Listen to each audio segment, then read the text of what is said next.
Welcome, beloved soul. If these words find you, it is because you have traversed a landscape few will ever comprehend. You have loved with a ferocity that defies logic. You have nurtured a hope that has served as your lifeline, yet simultaneously, it has become the heaviest burden you carry. Today, we invite you to step into the quiet heart of this journey. We are going to explore the most critical, the most transformative, and paradoxically, the most difficult threshold you will ever cross. This is not about the initial spark of recognition. It is not about the intoxicating highs of connection. It is not even about the shattering grief of separation. This is about the moment you do the unthinkable, the moment you simply stop waiting. If you are truly walking the twin flame path, which is a journey of relentless mirroring and spiritual evolution, consider this your essential map. What we are about to discuss is not a surrender to failure. It is not about giving up on love. It is about ascending beyond the need for it to look a certain way. Stay present with this realization. The understanding waiting for you here may be the very key that finally unlocks the door you have been circling for a lifetime. This transformation does not arrive with a crash. It does not come with a dramatic ultimatum or a door slammed in anger. No, this stage seeps in. It is as quiet and inevitable as the dawn. It arrives only after every other emotion has played its part and left the stage. It comes after your love has been tested in the fires of silence, after your patience has been stretched until it is thin and translucent, after your heart is simply exhausted. It arrives after hope has whispered 1,000 different versions of maybe tomorrow until the words lost their meaning. This is the profound silence that follows the storm of your own desperate longing. I ask you to sit with this question now. What truly happens to a human soul when it stops waiting, yet never stops loving? It is a paradox. What fundamental shift occurs within you when the frantic hope for a specific outcome finally fades? It is replaced by something else. A deeper, more potent awareness begins to rise from the ashes of your expectations. You must wonder why this happens. Why does this single, invisible, internal decision change reality? It is a choice made in the absolute quiet of your own being. Yet it alters the very fabric of the energy between you and your counterpart. It shifts the dynamic more than any perfectly crafted text message ever could. It speaks louder than any plea for connection. It travels further than any chase. The answers to these questions are not what you might expect. They are not about strategy. They are about resonance. Let us go deeper into this mystery together.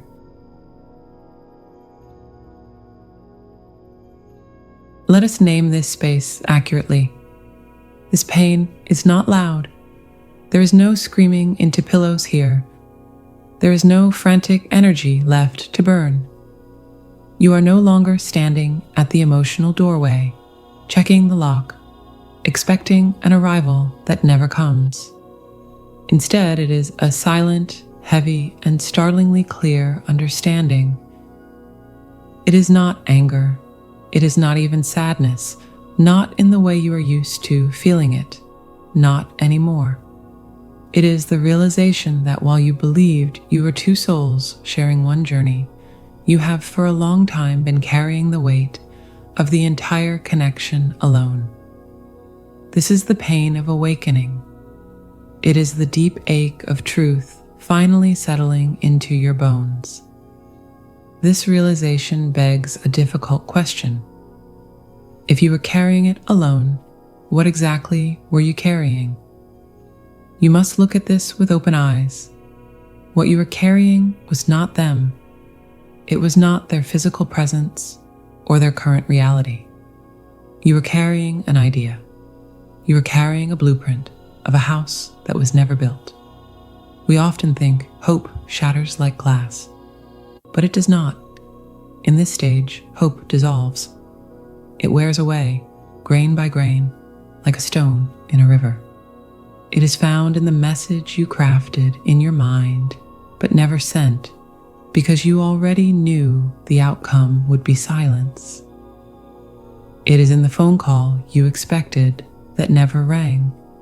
It is in the promise you replayed in your memory that was never fulfilled in the physical world, until one morning you simply understand. You were not waiting for the person standing in front of you. You were waiting for the potential of who they could be. You were in love with the dream of what the connection promised, not the reality of what it delivered. That realization is an earthquake in the soul's foundation. When a foundation cracks, the structure cannot stand. The structure of waiting collapses, and in its place, there is a vast, echoing emptiness. This is the cost of clarity. This is the moment where the fantasy separates from the reality. You realize that you have been in a relationship with a possibility rather than a person. You have been feeding a flame that was not being fed from the other side. This is the hardest truth to swallow. It is the understanding that your love was real, but the vessel you poured it into was an illusion. It is the weight of clarity. It is the moment the heavy curtain falls, and you are left standing on the stage alone, blinking in the sudden light. That realization is a seismic event. It acts as an earthquake in the very foundation of your soul. When a foundation cracks so deeply, the building above it cannot stand. The entire structure of waiting collapses. It falls into dust, and in its place, there is space. A vast, echoing emptiness remains where your hope used to live. We must acknowledge that this emptiness is terrifying. It feels like a void. It feels this way because waiting had quietly become your purpose. It had become your identity. It was your daily prayer. It filled your mental space. It occupied your emotional landscape. It saturated your energetic field. Now there is silence. But here is the divine paradox. This emptiness is not your enemy. It is not a punishment. It is the most sacred gift of this entire journey. You must ask why. Why is a void a gift? Because emptiness is the only vessel pure enough to hold your wholeness. You cannot be filled with your own power if you are filled with the anticipation of someone else. It is the space where your soul finally returns to you. It is where your power comes back. It is where your life force is reclaimed. For so long, you poured your energy outward. You sent it away in streams of longing. You gave it to a situation that could not hold it. Now, it returns. The emptiness is not a lack. It is a clearing. It is the necessary preparation for you to finally inhabit your own life completely.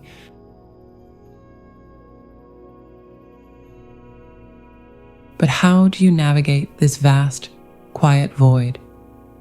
The instinct is to rush. We are terrified of silence. We want to fill it with noise, with distractions, or with new attachments. But you must not do this. You must navigate this space with a newfound dignity. This is a word we often forget in matters of the heart. Dignity. This is the precise moment where you stop explaining your love to someone who does not understand its language.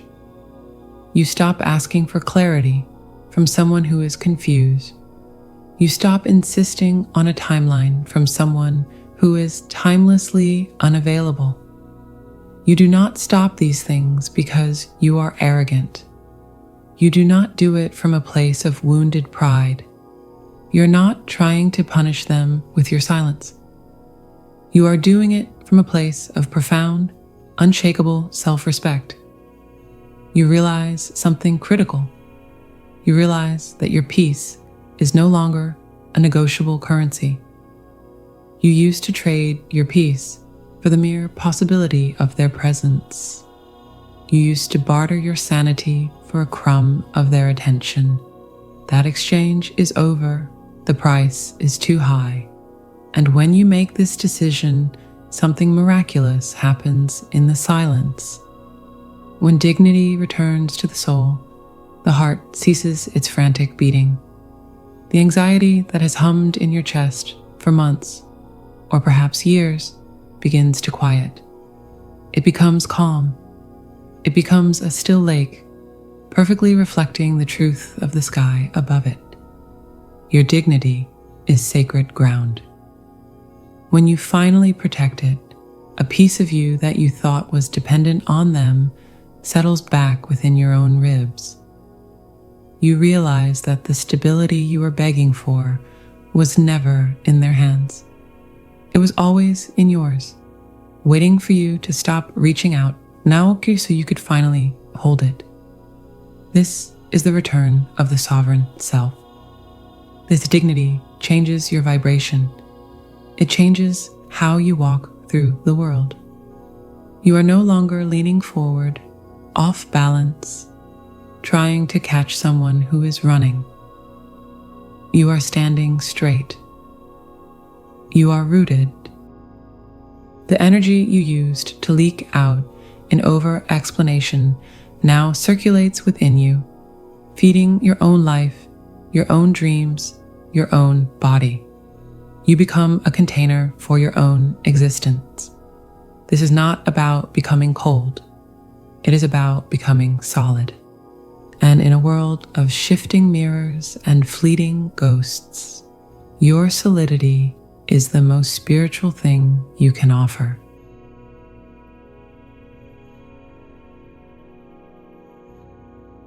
But does this peace, this silent and dignified wholeness, go unnoticed by the one who mirrors you?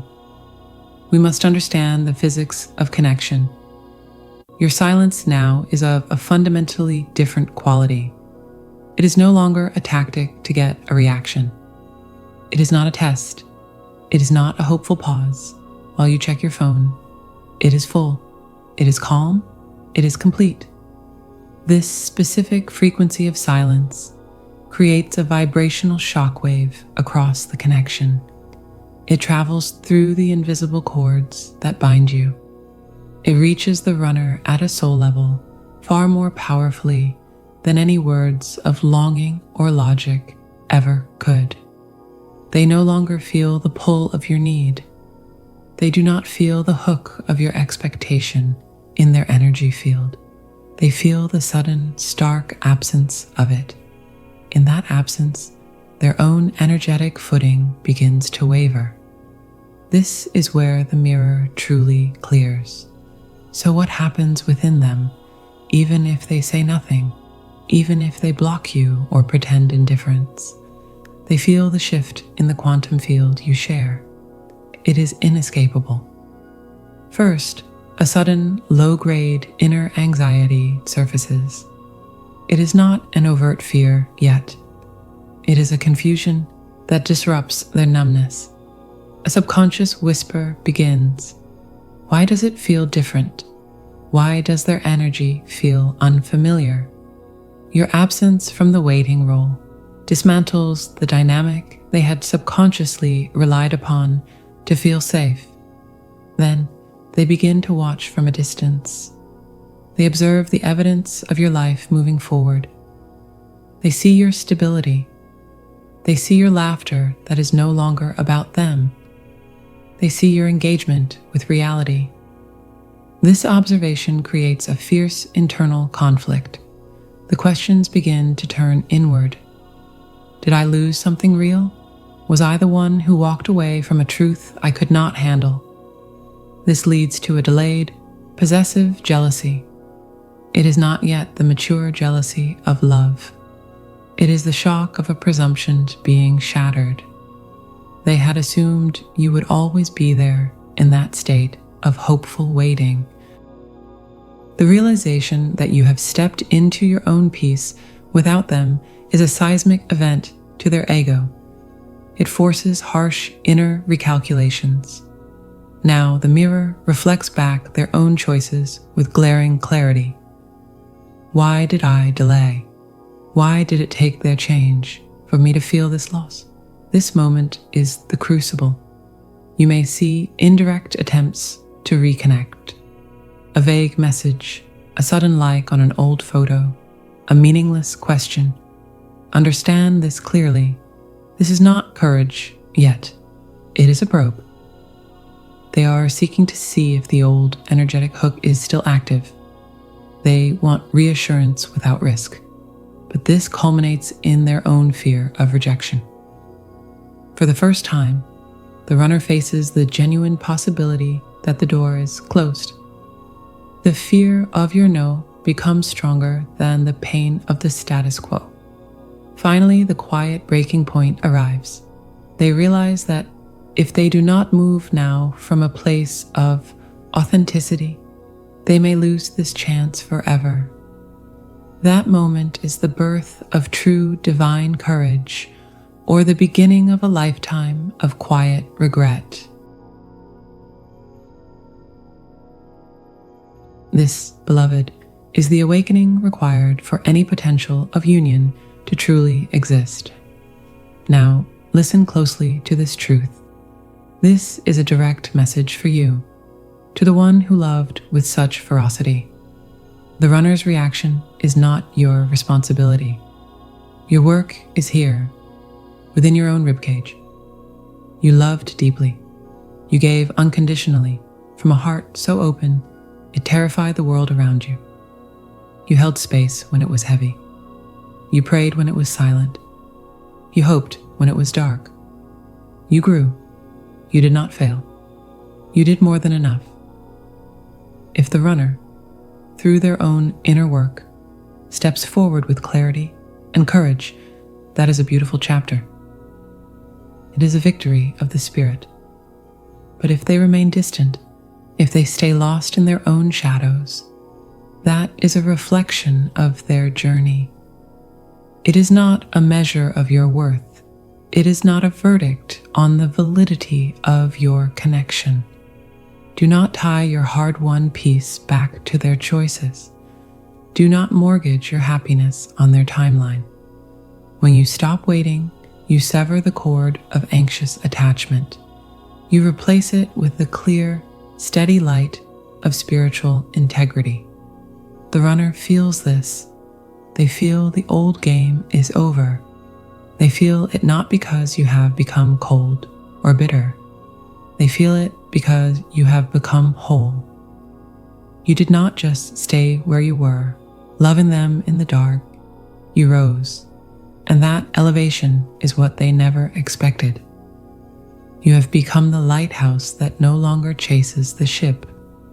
You simply shine, and in that shining you find the only validation you ever needed. This stage of not waiting is not the end of the story. It is the beginning of the only story that ever truly mattered. Yours. This is the precise moment where you transition from seeking a missing piece to embodying the complete puzzle. You realize that you are not a fragment waiting to be made whole. You are the picture itself. The entire journey, with all its ache and silence, has been designed to lead you here. It has led you to sovereignty. It has led you to a place where your worth is self-generated, not outsourced to another soul. if this message resonated with the very core of your being. If you felt a shift, a recognition, or a release as you listened, I need you to do something for yourself. First, affirm it. In the comments below, write the words, "I am complete." Let that declaration be a stake in the ground of your new reality. Let it be a signal to the universe that you are done waiting. Then support this channel. Give this video a like. That simple act helps this work reach more souls like you who are lost in the noise and needing this clarity. And most importantly, subscribe. Do not subscribe for more stories of chase and pain. Subscribe for ongoing guidance on how to master your energy. Subscribe to understand the mirrors and live from a place of empowered wholeness, with or without union. Your journey is now about awareness, not anticipation. It is about power, not patience. Remember this final truth. The final runner you were ever chasing was the version of yourself you thought you needed them to find. You have found that version now. Stop waiting and watch who finally arrives.